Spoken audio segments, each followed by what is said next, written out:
Today, while celebrating International Women's Health Day, I want to send a message to all of you on women's right to sexual and reproductive health in this century. You must all be wondering why women's sexual and reproductive health deserves a whole day to be celebrated. After all, doesn't the World Health Organization recognize sexual and reproductive health as a fundamental right for both men and women? Then why women alone? Well, health issues are particularly detected late in women, and the primary reason for this, in my experience, is that there are many more barriers that women face which prevent them from receiving proper medical counseling, support, and care for their reproductive and sexual health. The right for abortion, availability of contraception, reproductive choices, and protection from genital mutilation merely remain on paper for many Indian women. Why? Due to inadequate health care services and lack of information, as well as social stigma and wrong beliefs.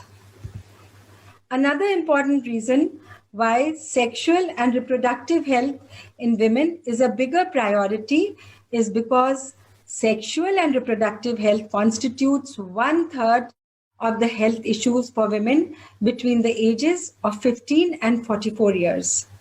Unsafe sex is a major risk factor causing breach of reproductive health, leading to issues ranging from unwanted pregnancies, sexual abuse, sexually transmitted diseases, to genital and mental mutilation, particularly among women and girls in developing countries. It is so important to teach girls how to protect themselves, not only from sexually transmitted infections and diseases like HIV and human papilloma virus, which causes cervical cancer later in life, but to have open discussion on access to contraceptives and safe abortions. Only one contraceptive method, that is condoms, can prevent both unwanted pregnancy as well as transmission of sexually transmitted infections, including HIV, leave apart, syphilis, chlamydia, gonorrhea, etc. About 13 million adolescent girls under the age 20 give birth every year. This is the magnitude of our problem. Complications from those pregnancies in the form of unsafe abortion and childbirth are leading cause of maternal death in these young mothers. It is against human rights of a woman to be burdened with even one extra pregnancy if she does not desire to bring up another child. The knowledge about all methods of contraception, as well as their easy availability for every woman in reproductive age should be mandatory in our healthcare system programs. Especially young girls should be encouraged by their peers or elders to report if they miss their period. The scare of being reprimanded by the elders prevents them from doing so, in which case they can cause immense harm to themselves physically as well as mentally. I would take this opportunity to appraise all women about cervical cancer prevention, which is one of the two commonest cancers as well as the biggest killer for women. Breast cancer, we all know, is the most common cancer affecting women in India, which accounts for a whopping 27% of all cancers. However, cervical cancer is the second most common cancer in Indian women, which accounts to almost 30% of cancers, and most of it is caused by human papilloma virus, which is sexually transmitted and can almost be prevented by vaccination against it. It is known as HPV vaccine, which is against this virus. It can be given as early as at 9 years of age, or maybe definitely by the time a girl starts menstruation or before her first sexual contact. And this would prevent majority of cervical cancers in our girls later on in life. However, good screening programs have been developed for both these cancers, which account for almost 50% of all cancers in Indian women. That is breast cancer and cervical cancer. So screening for cervical cancer is done on a yearly or 2-yearly basis, and it is done by taking cervical smears, commonly known by the name of pap smear.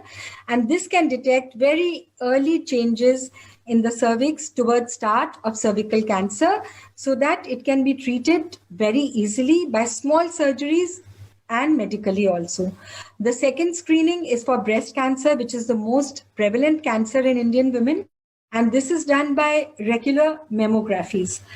These mammographies should start for women around 44 years of age, but maybe earlier if there is another member of the family already with a history of breast cancer. We have to understand that breast cancer screening would detect a cancer, a small nodule of even 1 to 2 millimeter, which the woman will not feel till it grows to about half or 1 centimeter in size. So it detects very early, and that is why it is used as a screening program and not just for confirmation of a breast nodule.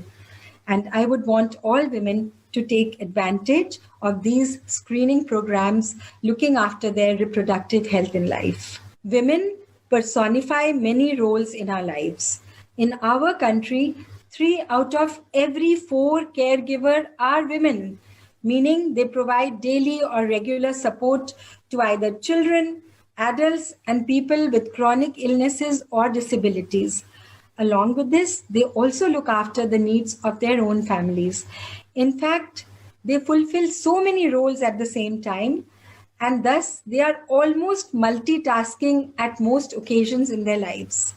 Women, therefore, have a much higher burnout compared to men. These caregivers have a greater risk not only for poor physical health, but also mental health because of this. They get depressive disorders very easily. Preventive care to keep disease away or detect problems early so that treatment is more effective, extremely essential in this category of women. In conclusion, my message to all women listeners is that National Women's Health Week starts each year on Mother's Day, which is on the 9th of May. And this encourages women and girls to make their health a priority in their lives also. Your consent and your choices matter the most regarding your sexual and reproductive health. You might take the advice of medical practitioners, parents, spouse, or society in general, but the ultimate decision over your body lies with you. Till even the present day, women's empowerment remains a pipe dream, little more than a rhetorical flourish added to a politician's speech. Too many women are still missing out on the opportunity to get educated, support themselves, and obtain the health services they need and when they need them. We, as leaders of health providers, need to ensure that the future will bring health to all women and girls, whoever they are and wherever they live. Thank you, and please understand, take care of your health. This is of foremost importance, and don't be shy. Your sexual health and reproductive health both constitute a major part in your well-being.